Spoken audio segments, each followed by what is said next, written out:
అంటే RK car hospital యొక్క X principal. So ఈయనను సిబిఐ వాళ్ళు అరెస్ట్ చేశారు.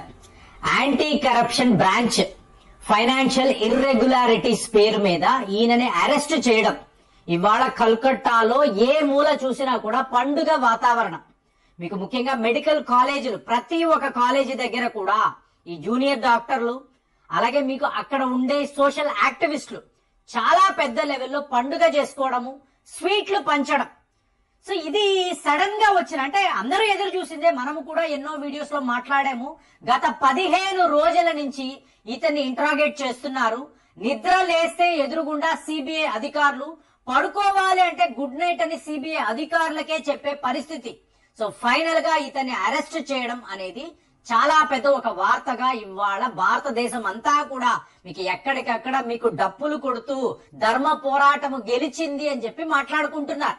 సో ఇక్కడ కొన్ని అతి ముఖ్యమైన విషయాలు మీరు ఆలోచించారు అనుకోండి.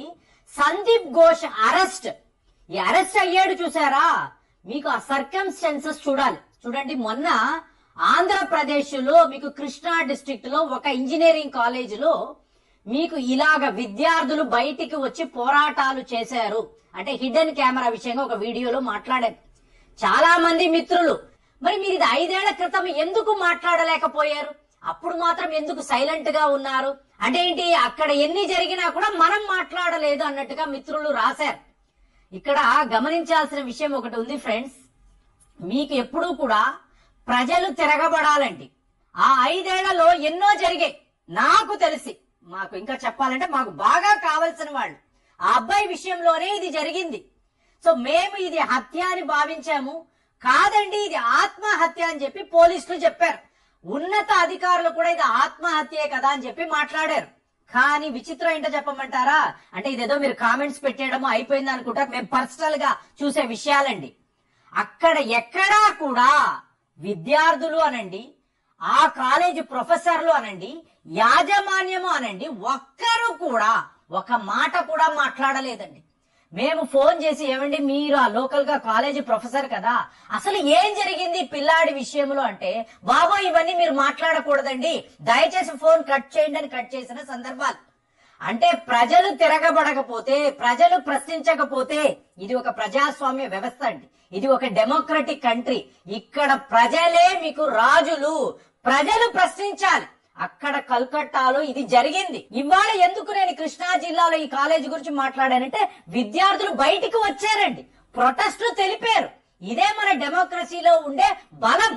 అది ఆ రోజు జరగలేదు. ఆ ఒట్టి రౌడీ మూకలండి, మనం అడిగేమంటే ఏమైనా చేస్తారు, ఇలా మాట్లాడారే తప్ప ఇక్కడ మనము ఎలక్షన్స్ ఉంటాయి, ఓట్లు వేస్తాము, పలానా వాళ్ళని ఎంచుకుంటాము, వాళ్లను ప్రశ్నించే అధికారం మనకి ఉంటుందన్న ఆ నిజాన్ని మీకు ఆంధ్రప్రదేశ్ లో మీకు ఎన్నో సందర్భాల్లో ప్రజలు మర్చిపోయారు.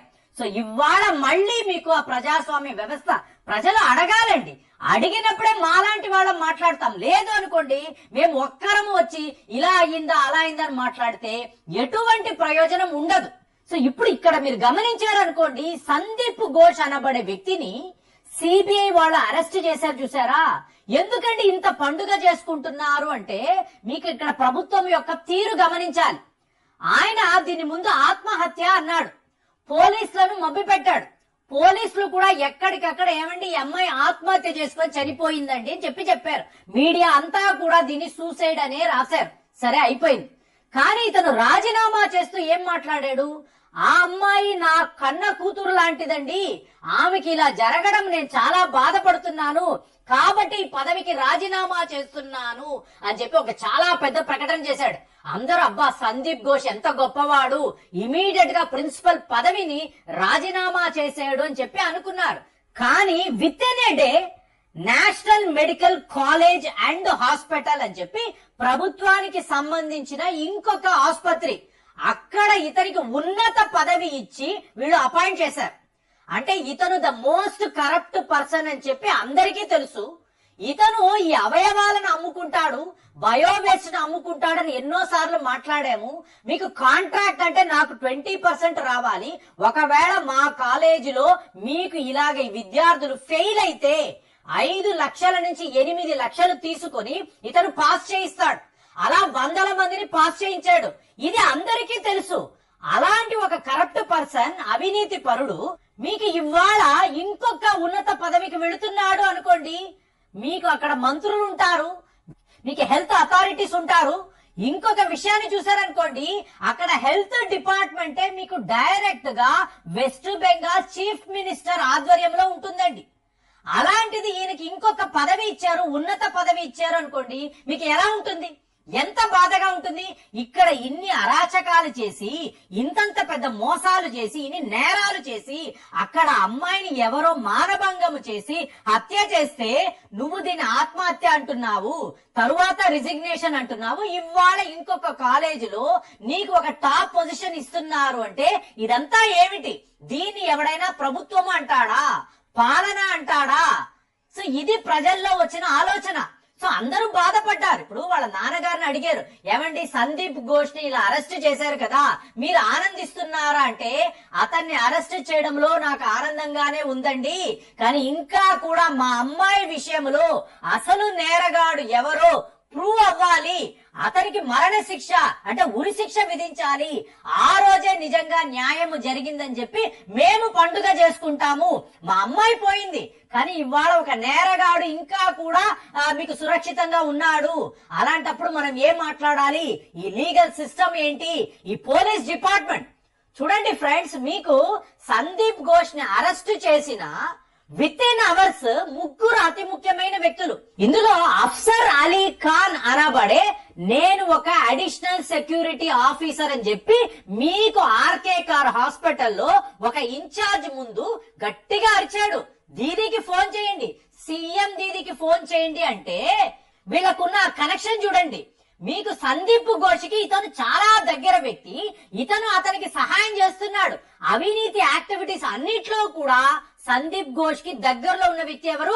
Additional security officer. కాబట్టే పదే పదే అంటున్నాడు దీదీకి ఫోన్ చెయ్యండి అని. సో ఇతన్ని అరెస్ట్ చేశారు. తరువాత బిప్లవ్ సిన్హా అనబడే ఒక వెండర్, సో ఇతన్ని కూడా అరెస్ట్ చేశారు. కానీ ఇందులో ఒక ఐ విట్నెస్ అండి, దేబశిష్ సోమన్ అంటారు. ఇతను ఫోరెన్సిక్ మెడికల్ డిపార్ట్మెంట్ యొక్క ఇన్ఛార్జ్. ఇవాళ ఇతను ఒక ఎమర్జెన్సీ వార్డ్ లో ఉన్నాడు, చాలా చాలా క్రిటికల్ గా ఉన్నాడు అంటున్నారు. అంటే ఇతనికి ఎవరో ఫుడ్ పాయిజనింగ్ కూడా చేశారని చెప్తున్నారు.